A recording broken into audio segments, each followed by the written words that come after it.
Bonjour et bienvenue sur la cuisine des Linouchas, j'espère que vous allez bien les amis. Aujourd'hui je partage avec vous une recette des galettes des rois maison, 100% maison.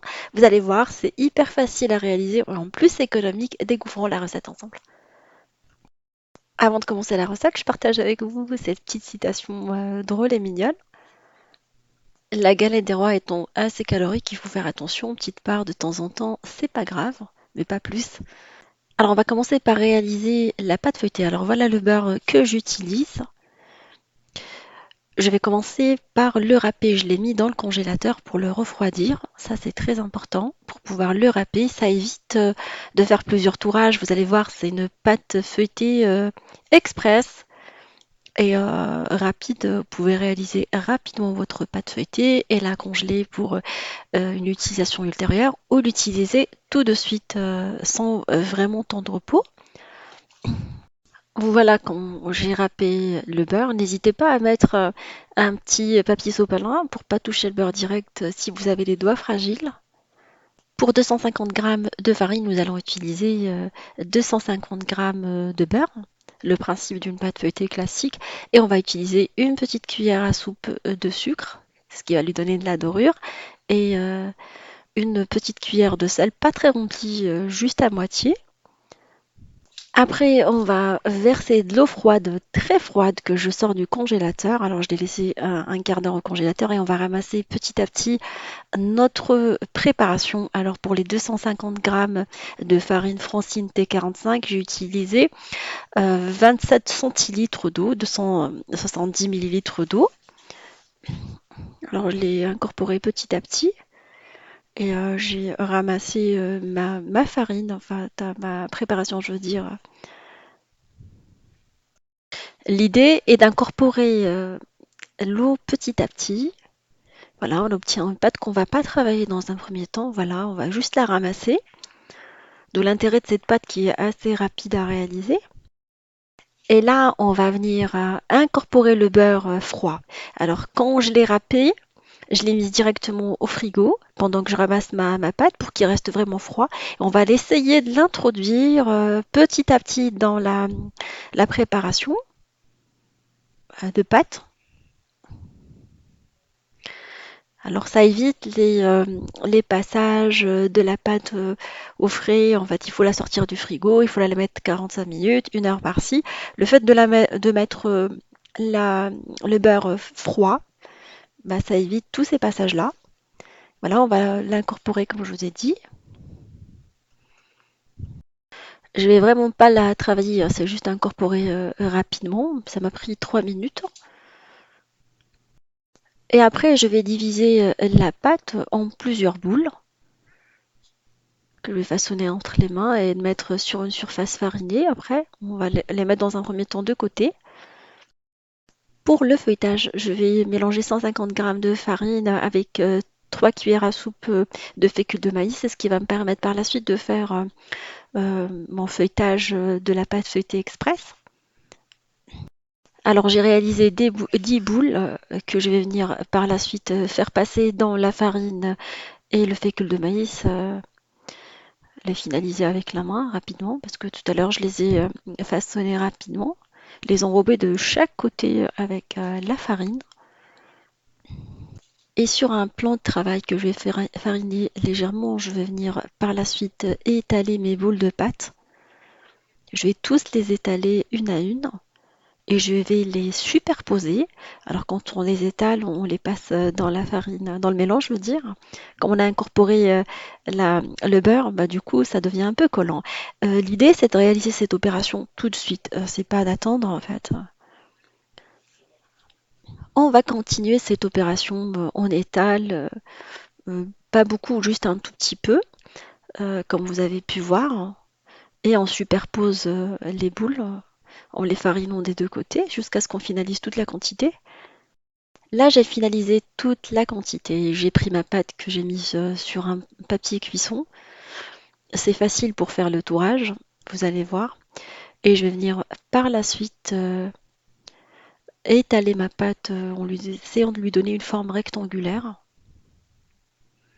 Le fait de les superposer, c'est ce qui nous garantit le feuilletage par la suite. Un bon feuilletage veut dire, comme on va pas faire beaucoup de tourage.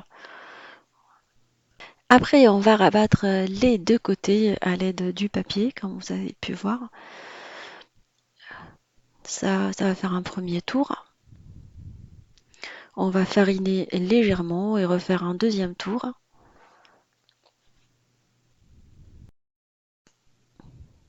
Avec le mélange qu'on avait utilisé, on va reprendre notre pâte et on va lui faire un deuxième tour pour pouvoir l'utiliser rapidement. Alors l'idée c'est de ne pas la mettre au frigo et comme je vous ai dit, que ces opérations soient réalisées rapidement et que vous ne soyez pas à côté d'un point chaud. Si vous faites cette pâte l'été, bah, du coup ça va être un peu plus compliqué, il faut aller encore plus vite. On va laisser notre pâte au frais et on va passer à la réalisation de la crème. Aujourd'hui, ça va être une crème pure amande. On réalisera d'autres galettes si vous avez envie. Alors, on va mélanger du beurre mou. C'est important que le beurre soit vraiment mou et pas liquide. Si vous l'utilisez liquide, bah, votre crème elle sera pas terrible.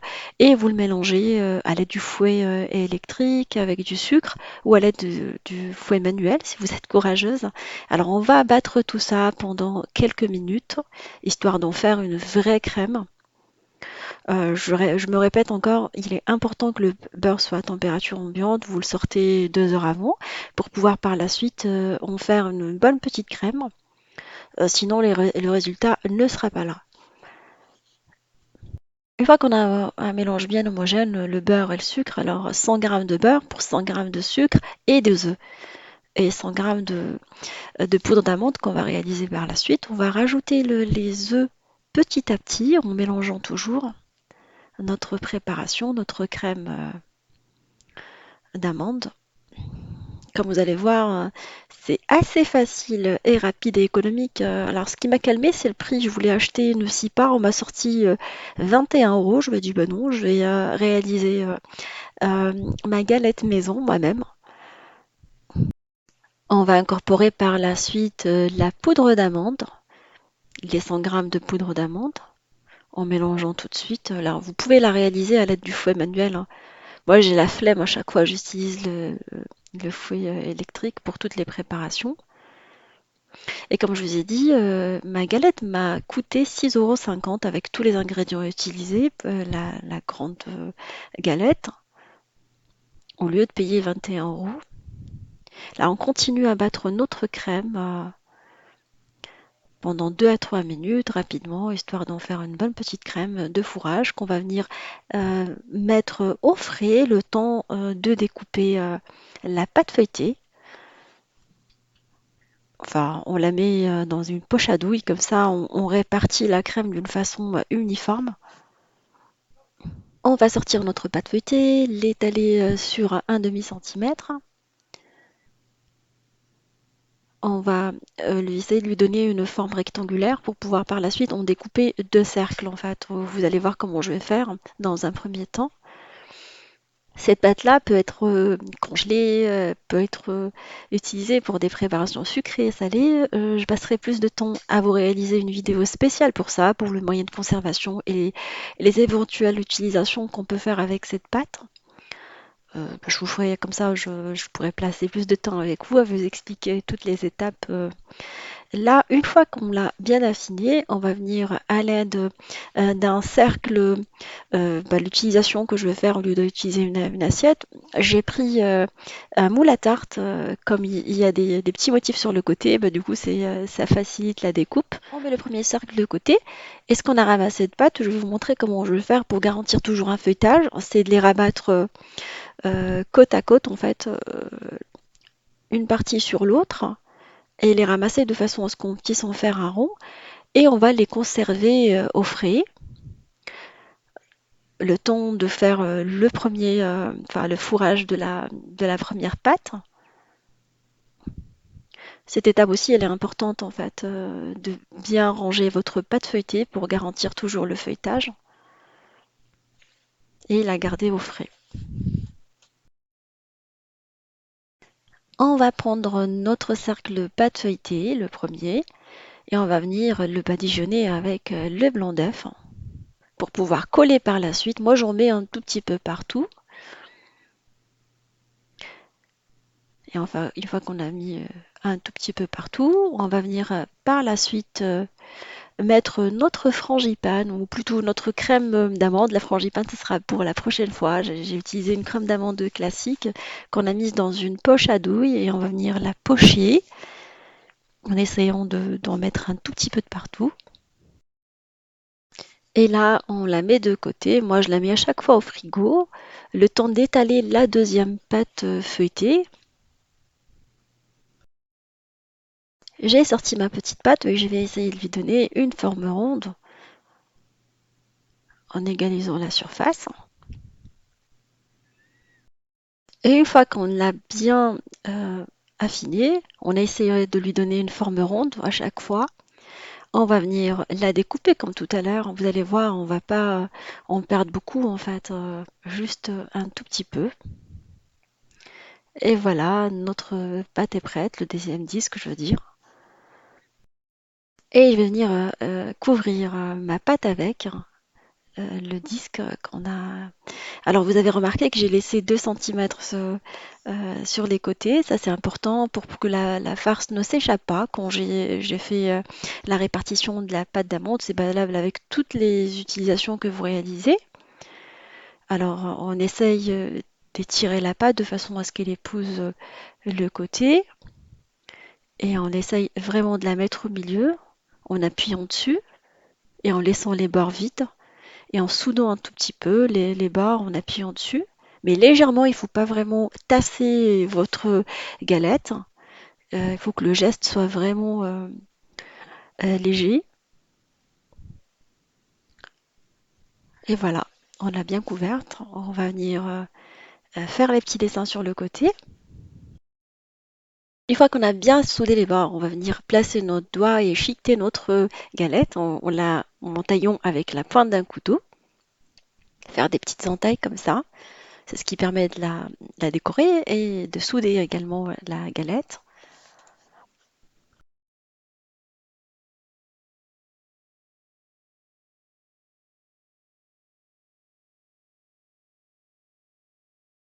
Une fois qu'on a fait tout le tour de la galette, on va venir la badigeonner avec le jaune d'œuf. Alors, il est recommandé, après cette opération, comme stipulé dans pas mal de livres de cuisine, de grands chefs, de la laisser au frais pendant 30 minutes avant de pratiquer les dessins dessus, pour avoir une jolie dorure. Mais si vous êtes pressé comme moi, bah, vous venez pratiquer vos dessins tout de suite. Alors, il est important également de ne pas mettre le jaune d'œuf sur les fermetures en fait, des deux pattes, au risque qu'elles ne gonflent pas beaucoup, voire même pas du tout avec le jaune d'œuf, d'où l'intérêt de les laisser vraiment on fait dorer, mais on évite de toucher vraiment le bord de la galette. Et il y a la petite astuce de l'assiette qui vous permet vraiment de mieux décorer votre galette.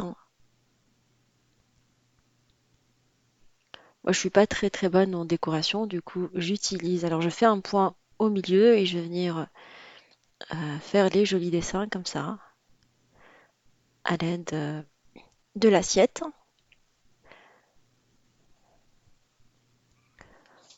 jusqu'à ce qu'on fasse le tout. Après, je vais la ranger au frais pendant 20 minutes. On va la ressortir à nouveau et on va venir la badigeonner et la faire cuire dans un four préchauffé à 180 pendant 35 minutes. Alors 10 minutes avant la fin de la cuisson, je prépare mon sirop qui va me servir pour badigeonner ma galette. Alors je vais mélanger de l'eau et du sucre et je vais en faire un petit sirop rapide avec un tout petit peu de citron. Alors une petite cuillère à café de citron. On va le laisser sur le feu rapidement, 5 petites minutes et voilà, notre sirop de badigeonnage est prêt. Ça c'est facultatif vraiment, vous n'êtes pas enfin, vous n'êtes pas obligé de le faire. Et une fois qu'elle est sortie du frais, vous venez la badigeonner avec le sirop rapidement. Vous lui donnez un petit coup. Comme je vous ai dit, c'est pas vraiment obligatoire, hein. C'est juste pour que ça fasse un peu joli. J'ai oublié de mettre la fève, hein, mais demain je vais la faire. Quand je vais vous refaire une autre galette, je vais le faire. Et voilà, on va vous découper une autre part. La première part, j'étais pas en mode film, du coup, vous m'avez pas vu la découper. Elle est vraiment facile. Alors, c'est pas la plus jolie des galettes, j'avoue, mais le goût, il est vraiment là. Bah, tout le monde a aimé à la maison avec un bon thé à la menthe. On s'est régalé. Voilà, j'espère que cette galette vous fera plaisir et fera plaisir à vos familles, à vos amis. Comme vous avez pu voir, c'est hyper facile. Et on se dit, comme d'habitude, on se retrouve sur la cuisine de Liloucha avec des nouvelles recettes, un nouveau voyage culinaire et à bientôt.